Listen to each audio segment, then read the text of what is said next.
Halo, ini bukunya keren loh. Sampulnya bunga memerah, kembang menari. Ya, ini berisi kumpulan cerpen dari Balai Bahasa. Ya, ini ada sambutan dari Kepala Balai Bahasa juga oleh waktu itu Pak Dr. Tirto Suwondo, M.Hum, teman-teman. Ini ada sekapur sirihnya. Ya, dari Pak Derajat Agus Murdowo.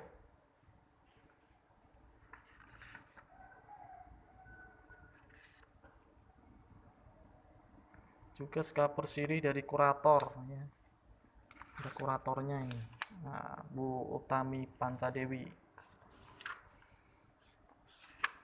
Lalu wah, ini daftar isinya banyak sekali ya. Ada kutukan jin pemahat arca, ada janji ibu. Nah, ada kendi, ini punya saya, silahkan dinikmati, banyak sekali nih ya.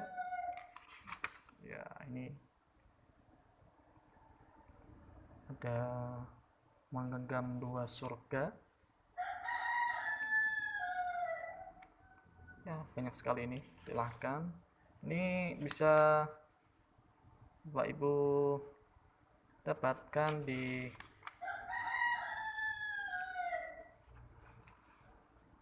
bukan di toko buku ya, tapi di deskripsi di bawah ya. Ini ada sampai 324 halaman. Wah, macam-macam ceritanya ini. Silahkan dinikmati Bapak Ibu. Ini gratis, tidak diperjualbelikan. Silahkan dibaca soft file-nya. Ada di ya, saya yang mana ya? Kita lihat halaman berapa tadi ya?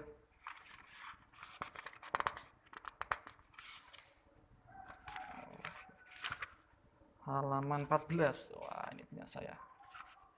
14. Nah, ini. Siap, judulnya Kendi. Terus Kamto ya. Oke. Silahkan dinikmati Bapak Ibu.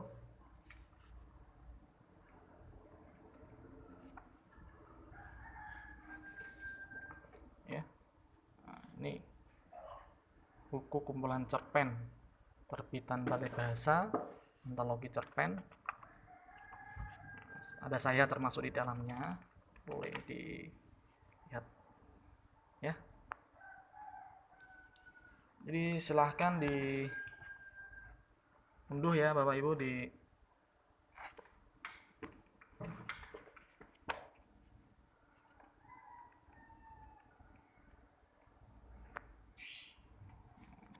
apa itu, deskripsi ya. Ini saya bacakan sekilas ya. Setahun sudah, nah, judulnya Kendi oleh Agus Kamto, saya sendiri ya. Setahun sudah air dari langit tak turun di atas Gunung Kapur. Entah apa penyebabnya. Di atas gunung itu hanya ada satu desa. Penduduknya hanya mengharap air hujan dan sumber mata air yang hanya ada satu di gunung itu. Saat ini penduduknya jelas kekurangan air. Sumber mata air satu-satunya yang digunakan penduduk desa hampir-hampir tak mengeluarkan air. Seluruh penduduk di sana sampai-sampai digilir untuk mendapatkan air dari mata air itu. Sebenarnya mata air itu tak pernah kering seperti ini. Namun para penduduk yakin peristiwa setahun yang lalu itulah yang menyebabkan sumber mata air mengecil. Mata air itu sebenarnya tempat keramat bagi penduduk desa. 10 tahun yang lalu terjadilah sebuah peristiwa. Peristiwa yang membuat mata air itu muncul, yang akhirnya menjadikan mata air itu sebagai satu-satunya sumber mata air yang ada di desa itu. Sebenarnya sudah bertahun-tahun penduduk desa itu mengandalkan air hujan. Mereka menampung air hujan lalu menggunakannya untuk keperluan sehari-hari. Hampir 2 bulan desa itu tak dibasahi air langit. Persediaan air mereka menipis. Maka diadakanlah ritual. Sehingga yang ditunggu-tunggu datang. Hujan deras menghampiri desa mereka. Rasa syukur tak henti mereka panjatkan pada Tuhan. Rasa sukacita mereka lakukan dengan keluar rumah, menyambut air dingin yang turun dari langit itu. Tampungan-tampungan air disiapkan untuk diisi.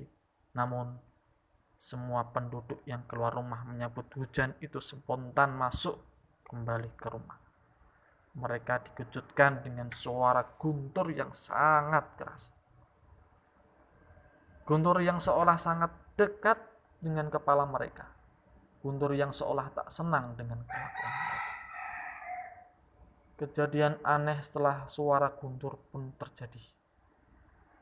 Setelah suara guntur itu menggelegar, hujan langsung berhenti. Air langit itu seolah habis ditelan guntur.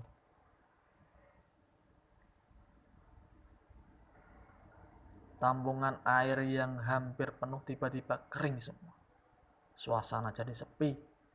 Penduduk-penduduk tetap berada di dalam rumah mereka. Beberapa saat hujan mulai turun lagi. Kejadian berulang saat suara guntur menggelegar. Hujan seolah takut, seperti takutnya penduduk. Hujan seolah sembunyi dari kemarahan si guntur.